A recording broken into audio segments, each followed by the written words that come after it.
Hello, viewers. Today is Tuesday, October 1, 2024. I'm here to share my thoughts and opinions on the US presidential elections 2024. Today, being the day where the two vice presidential candidates are going to meet for a debate in a few hours, I would like to talk about the upcoming debate. So this is a debate that's going to happen between JD Vance and Tim Waltz. And just like with the presidential debate, most of us know exactly what kind of questions that the moderators are going to ask.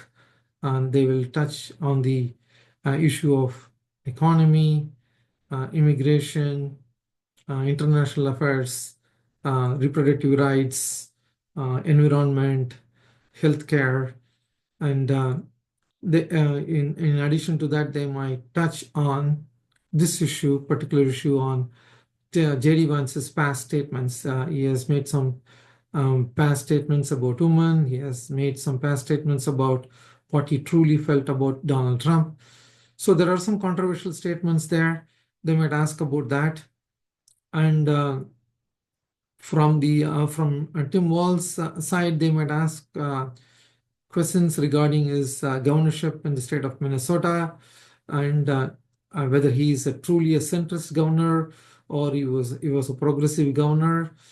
Still, there are some people who question his governing model in the state of Minnesota, and also about his military records.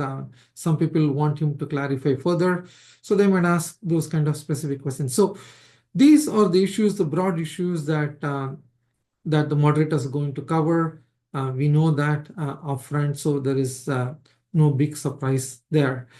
But in my view, what the moderators should ask is something slightly different than this. I would like them to take an issue, but I would want them to go deep into that issue and try to get some specific answers from them and some prescriptive solutions for some of the pressing issues.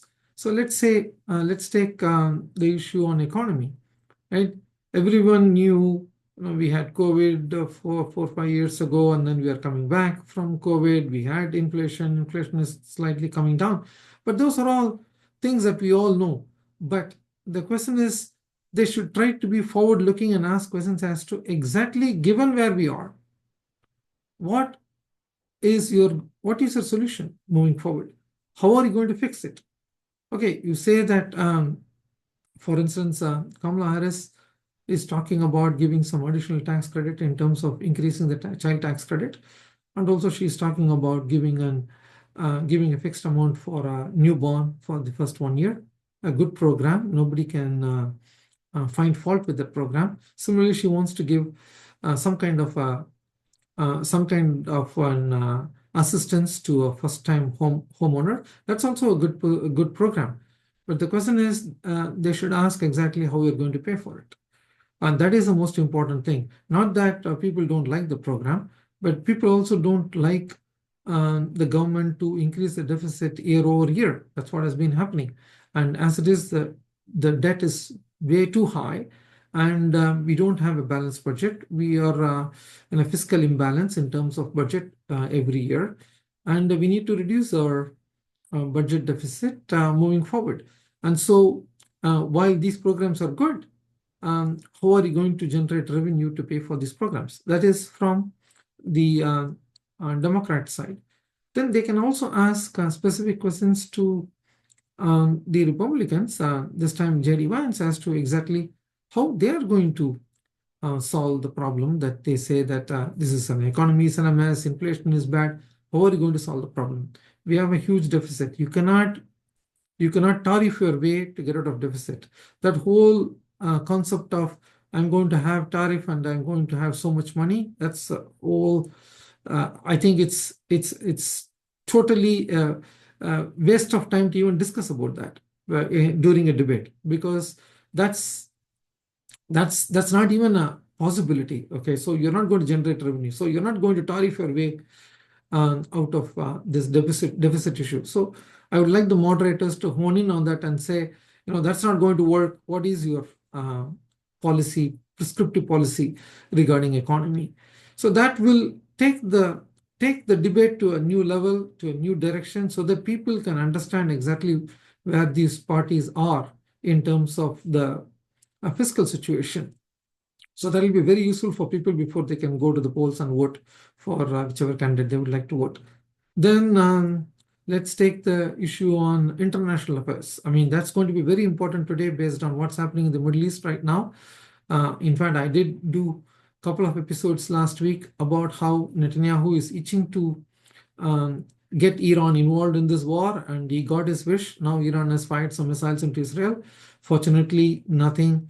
I don't think any of the missiles hit any residential areas or any areas. I think Israel was able to successfully defend against those incoming missiles. But nevertheless, this is a very dangerous situation right now. If it escalates further, it's going to create a lot of regional imbalance, and it's also going to create some kind of a panic in the oil markets as well. So that being the case, I would like the moderators to ask some specific questions on how they are going to solve the Middle East problem. This has been going on for so long. It is not enough to say that we stand by Israel, which we all know we do, and then to say that we also want to make sure that we work towards a two-state solution. Just merely those words are not going to help.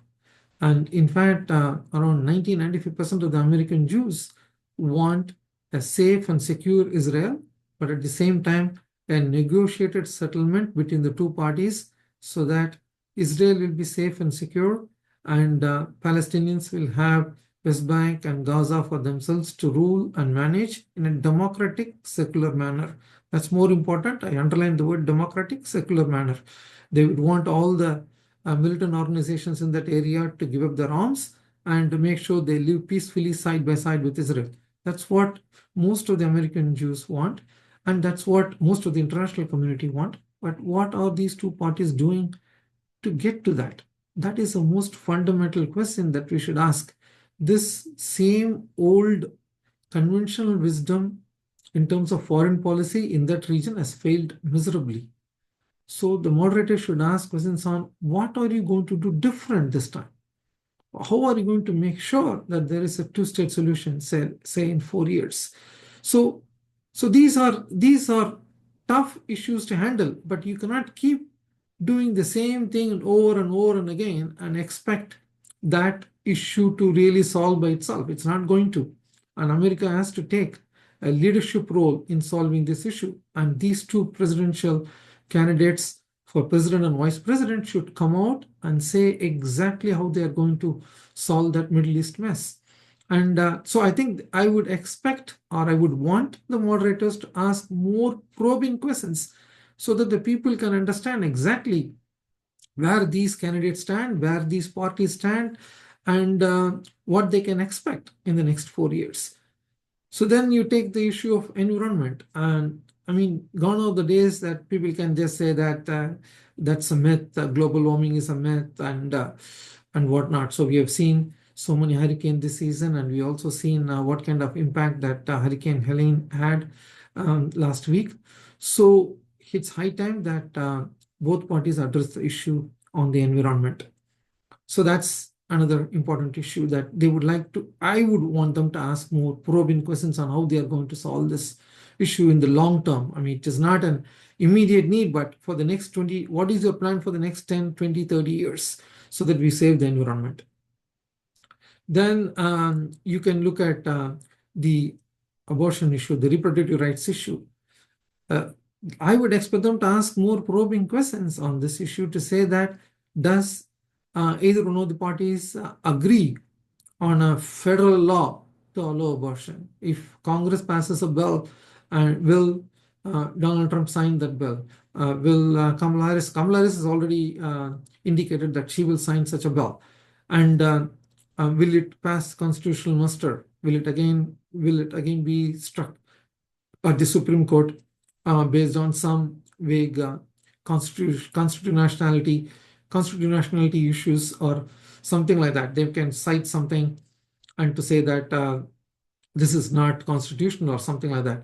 So these are the questions that they should ask. I'm saying this because in Georgia, just yesterday, the Georgia High Court said that the right of a woman to have an abortion is enshrined in the Georgia Constitution, and they have used the Georgia's right to privacy section to say that a woman has the right to have an abortion based on that particular statute in the Georgia law. So will these people be able to amend the Constitution to put a similar one in the US Constitution? That's going to be tough. So passing a simple bill, is that enough? If even if the president signs, what is the guarantee that the Supreme Court will not strike that down? So these are some more probing questions on the reproductive rights issue that they should go and ask. And that is my expectation. I don't know whether they will ask these kind of questions or not.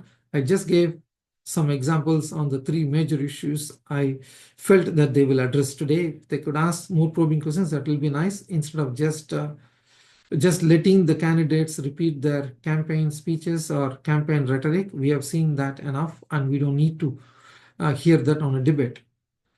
Then let's talk about whether this is going to have any consequence in the final electoral outcome, or whether this is going to move people one way or the other. In my view, this is not going to make a big difference on the grand scheme of things. This is just a question of a big news item for the next 48, 72 hours. And this is just, again, a blip in the radar. If you look at the big picture, and this will not move the needle one way or the other.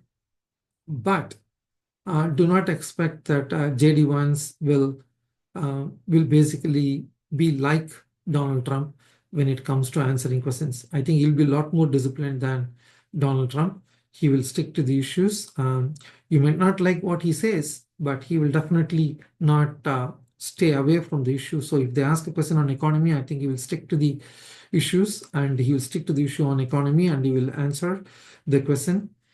So I think he'll be a lot more disciplined. And so I don't think that this is going to be such a debate where one person is going to outsmart or outscore the other person. Both parties will be happy if this particular debate ends in some kind of a draw, according to the pundits. So that's what both parties are looking at or expecting. Anyway, we will know in the next 3-4 hours, and I will come back to you with another episode about the performance of both candidates on this debate. Till then, take care.